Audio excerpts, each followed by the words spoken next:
Hello and welcome to another tea and trinket video. My name is Katie and today we are talking about works in progress. So I know I had said in my last video that I was going to be talking about plants in the following one. And I did shoot footage for that. Unfortunately, it was unusable and I'm still running into a lot of technical difficulties and wasn't able to make the necessary corrections to make it watchable footage. I do intend to work on another video in future for the plants video, but today we're just going to start off new year, new video, new topic. So please bear with me, thank you. So this has been a bit of a project. As I had said previously, I was planning on pulling out all of my works in progress from anywhere that they were in my whole home. And that turned out to be a much bigger challenge than I originally anticipated. I knew it was going to be a struggle. I did not expect it to be this big of a project. It's a week after I had intended to post this video. So instead, I am going to be doing a multi-part series of works in progress, showing you as many as I can find as I find them. I also want to mention that at the end of January, I am having my surgery. For more information about what it's related to and all of that, please see my previous video. But I will be unable to speak for a while following surgery, so I am going to try to film a few parts of the Works in Progress series ahead of time so that I have something to post within the next month. Alright, so all these things taken care of and said out loud and all that stuff, let's get into it. Now, the first project I'm going to be showing you only 10 in this video because 10 is a lot and I just want to make sure that each project gets enough said without being too much. The first one is in a project bag that a friend of mine, Laura, had given to me after returning from Montana. And so in that project bag I have one sock. Ta-da! It has little bits of fluff on it, but these are the Sweetheart socks. And they are by Nicole Lore. And it is a free pattern on Knitty, part of their Winter 2011 collection. So, not collection, issue. So, I had a period of time where I was bound and determined to have a lot of really thick wool socks because my feet get very cold during the winter. Let's see, this one was started at the these were started at the middle of January 2020, so that says some things. I have a toe of the second one, so hopefully I'll be able to wear these by the end of this January. Only a year to make socks. It's not terrible. As far as the yarn that is used in this, this is Cascade 2020 in their opal colorway, and this burgundy is, I believe it's an Encore worsted from Plymouth Yarns. It was destashed by a friend and given to me, so I'm not exactly sure what color it is. Alright, so project one. Pair of socks. First sock is done, second one is started.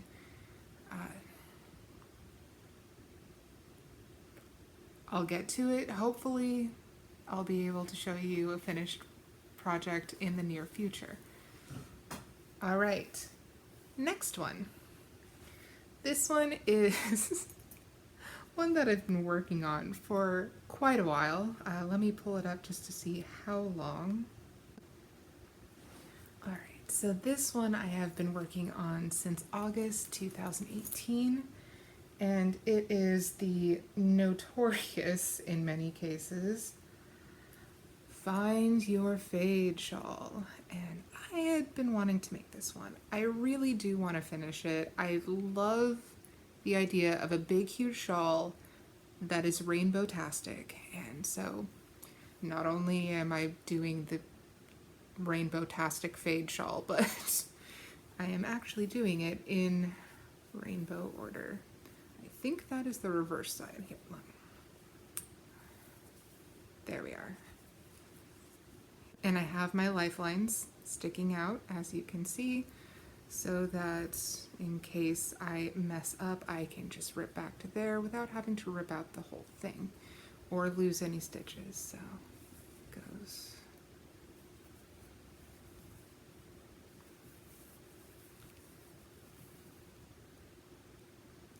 And this fade is in hedgehog fibers. The red is Bollywood. The orange is Guppy. The gold is Fool's Gold. Let's see if I have the other skeins in here. It is in this project bag right here, which it doesn't fit in, so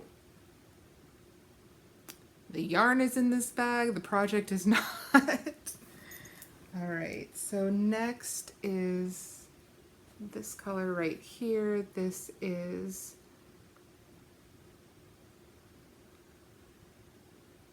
that's a very good question, Katie. What is this one? Okay, this is the Bramble colorway.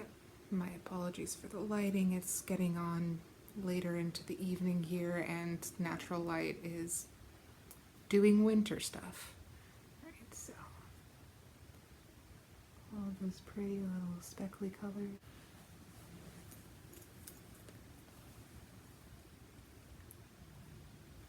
That is not Bramble. This one is Bramble. Bramble comes next. What is that color? I think this one is Heyday, based on what I'm seeing in my notes for my stash, but I am not sure.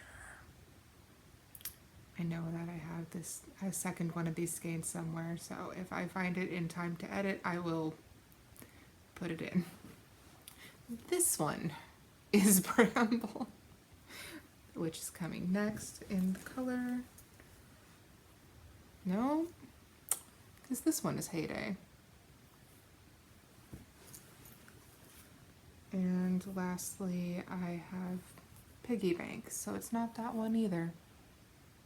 I have no idea what that colorway is. Well, I will find out when I need to. In the meantime, this is where I'm at. I'm in the lace section of the Fool's Gold, which is the third color out of 7.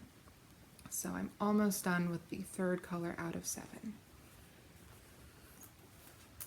Oh, and the Find Your Fade shawl is by Andrea, I believe. Andrea Mowry. The next one I'm going to show you is the Elskling Shrug by Diana Walla. It is in this lovely project bag.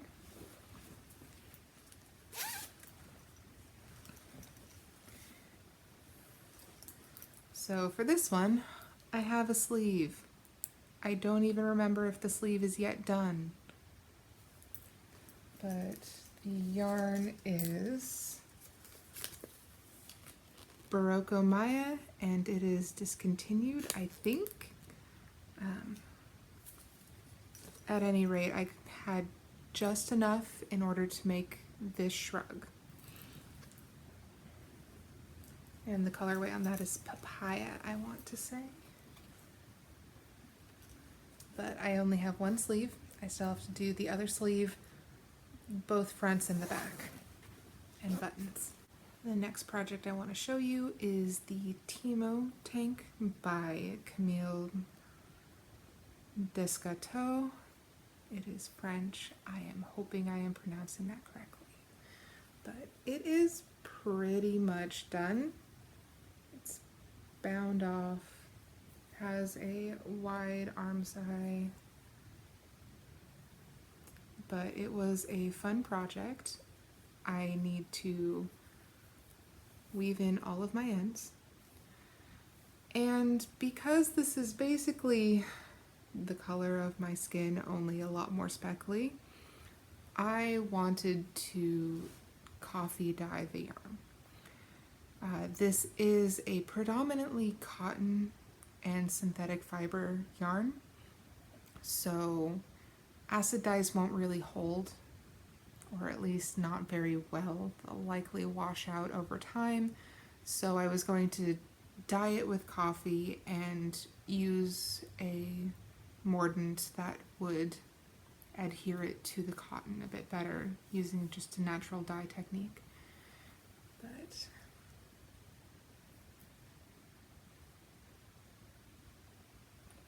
it fit really nicely. It is a little bit sheer, so I am planning on wearing another tank top underneath it, or perhaps a camisole, or one of my ripple bralettes over a bra underneath it.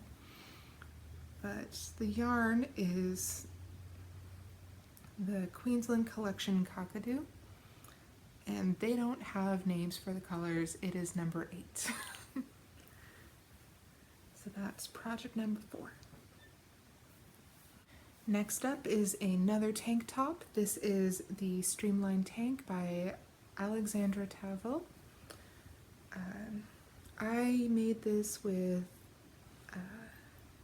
patent silk bamboo in the coral colorway. So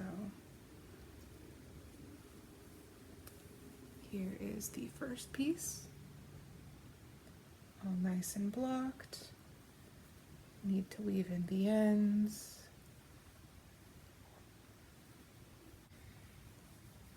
And here is the second piece, not blocked at all. The ends are not woven in. So I still need to block the second piece, weave in all the ends, and then seam the two pieces together. But it looks like it's going to be a nice drapey tank top to wear in the spring and summer. Oh, and both of the Timo and the Streamlined Tank were started during the summer of 2020 at some point. Next up is the Hey Girl cardigan by Bonnie Marie Burns. I'm making this with Taki Yarns Kismet in the wine colorway. And I'm pretty far along. So I have more yardage than needed for this technically, but what I'm finding is that this very springy yarn springs back up quite a bit, so I'm going to be using probably all of it in order to create the length I want. I also should have enough to add pockets. I love pockets. But I wanted to finish part of it, and I was getting bored of the body, so I'm making the second sleeve on 12-inch circs, 12-inch circulars. And then I will finish the body once I know how much yarn I'm going to have at the end. And then I need buttons, which is going to prove a little bit complicated because the buttons have to be the right size. And finding good buttons for a cardigan that needs a lot of buttons in a particular size, and also finding them washable, can be tricky. So we will cross that bridge once we get to it. And the Hey Girl cardigan was also started in January of 2020. Okay, so our next project to show is a pair of toe up socks that I started in December 2019. I was doing them in tandem and using a Flegel heel because that's the heel that I prefer most of the time. But it's using Patton's Croy in the middle of the Flegel heel on this one.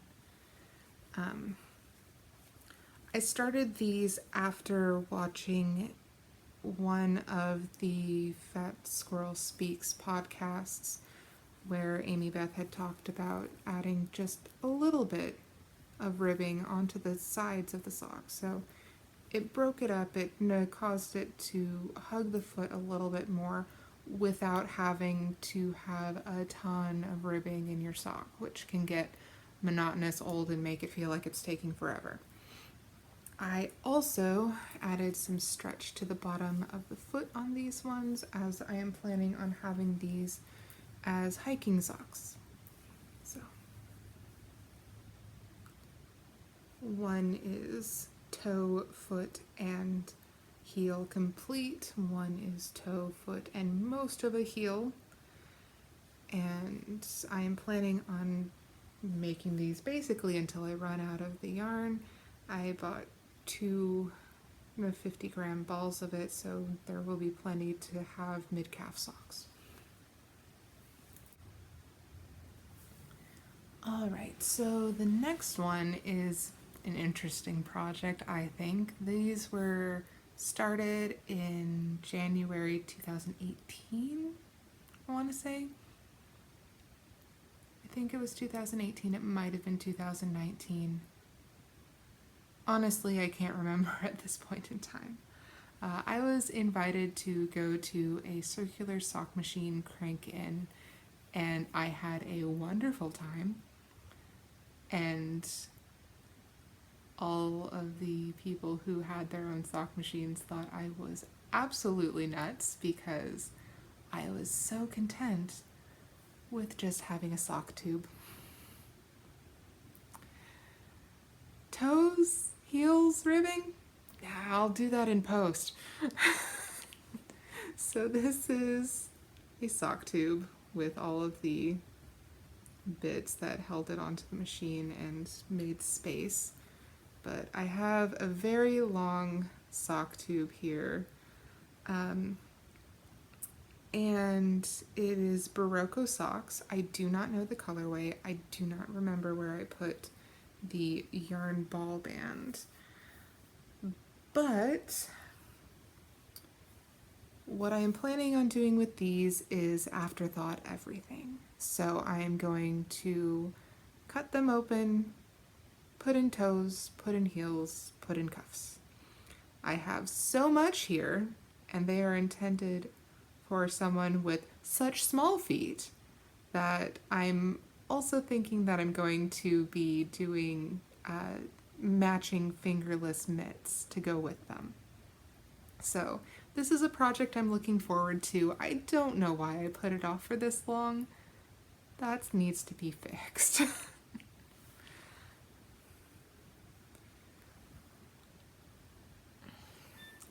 Alright, next on the list is a shawl that I started because my mom stole my camping shawl. She does that. So I am making a new one, and no, Mom, you cannot have this one. Ever, ever. So this one I am making it up as I go along. The main color is the Holst Super Soft in the Clover colorway. It's left over from the cone of yarn that I made my Zweig sweater out of. So,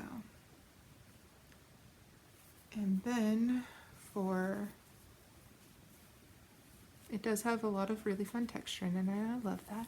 But I'm also adding just little bits of color work into different colors of natural brown Shetland wool. And the Shetland wool that I am using is Elemental Effects. It's a United States company. So I'm hoping to just make this huge and big and wonderful to wrap around my body multiple times by the campfire once I can go camping again. So I have a little bit of a deadline. I'd like to have this done before May in case we are able to go camping in May. That would be really nice. That would be really nice. But here I am. I am this far along from the center back so far. Or center front, depending on how you wear your shawls. I wear them both ways. This one is intended to be worn around the shoulders, just scooched up, warm around the neck, and then crossbody in the front. I started this one pretty recently. I want to say that it was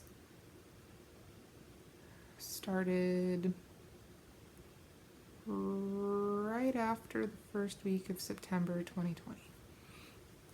So it's not as old.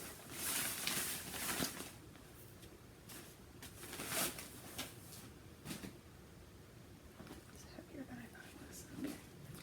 And last but definitely not least, this is the project that's been getting the most love. I have been working on this project exclusively since Christmas Eve.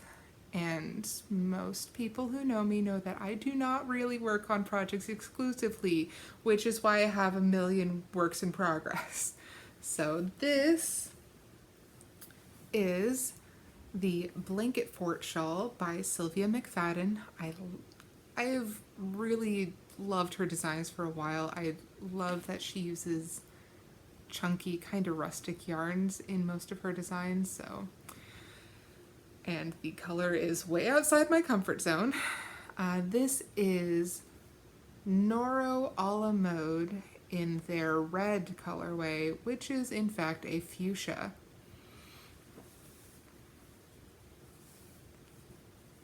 But I love it, and it keeps going, and I'm almost done. So, funny thing about this shawl, I was reading through it, and the measurements say that it's 62 or 63 inches square. It's not. It is 62 or 3 inches on the diagonal. It is 45 inches by 45 inches. So if anyone is looking to make this shawl, expect that. That being said, I doubt that I'm going to be scrunching it up square ways around my neck. I'm going to most likely be using it on the diagonal, folded in half, or at least using the diagonals as a tie or throwing it over my shoulders that way. So, again, if anyone else is planning on making this, another thing that I want to tell you is that in the Noro a la mode, it is